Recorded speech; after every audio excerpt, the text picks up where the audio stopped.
Hello ဒီနေ့တော့တရားကအခုလိုမိုးရသည်နဲ့လည်းလိုက်ပြီးတော့ရှူရှယ်ပွင့်ထွက်စီမဲ့အထောင်လေးထောင်စားခဲ့ပါတယ်ပထမဆုံးတော့တရားကမမထောင်လောက်စားမှုကိုအိမ်မာကမမတစ်ထုပ်ပဲရှိရနဲ့တရားတင်မောသီးနဲ့ရောပြီးထောင်လိုက်ပါတယ်ရှင်နောက်ပြီးတော့အိမ်မရှိရဲ့အသီးဖြစ်တဲ့ခရမ်းကောင်းသီးရဲ့ခရမ်းချင်းသီးရဲ့ပဲသီးရဲ့ကိုထည့်လိုက်ပါတယ်တရားခရမ်းကောင်းသီးရေကိုပဲသီးတို့အစိမ်းစားချင်တာနဲ့ရေနွေးနဲ့ပြုတ်လိုက်ပါသေးရဲ့ရှင်ရေနွေးနဲ့အပြုတ်လုံပြီးတော့တရားခရမ်းသီးနဲ့ပဲသီးပြုတ်တာကြာသွားလို့မဲတော့မဲပါပါရှင်ပြီးတော့တရားအရှိုတက်ရအောင်လို့ထညိုက်လေးကိုလည်းရေနွေးလေးနဲ့ဖြောထားပါရှင်ညီမလေးရာတရားကို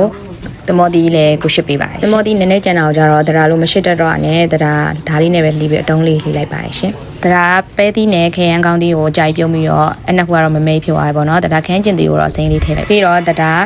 တမယာတီးကိုလည်းအစိတ်လေးလှီးထားပြီးတော့တရားအငံတက်အတွက်ငပိကိုစိတ်စားငပိပဲသုံးပါရရှင်ပြီးတော့ဝင်ဆုံးတရားတမယာတီးညစ်ပြီးတော့ငပိနဲ့ရောသမမွေရောင်နေလိုက်ပါတယ်ပြီးတော့တရားကြိုထားတဲ့ထညက်ရည်လေးလည်းထည့်လိုက်ပါတယ်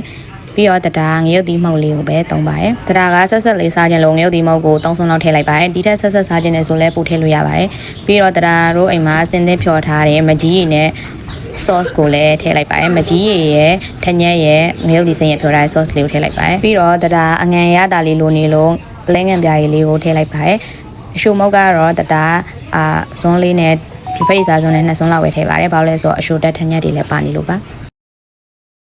ပြီးတော့တရားရဲ့ရတာရှိရဲ့အထောင်းရည်တွေကိုတရားတင်မောသီးတွေထပ်စထည့်ပါတယ်ပြီးတော့တရားပြုတ်ထားတဲ့ခရမ်းကောင်းသီးရဲ့ပဲသီးရဲ့ခရမ်းကျင်သီးလေးရဲ့ပြီးတော့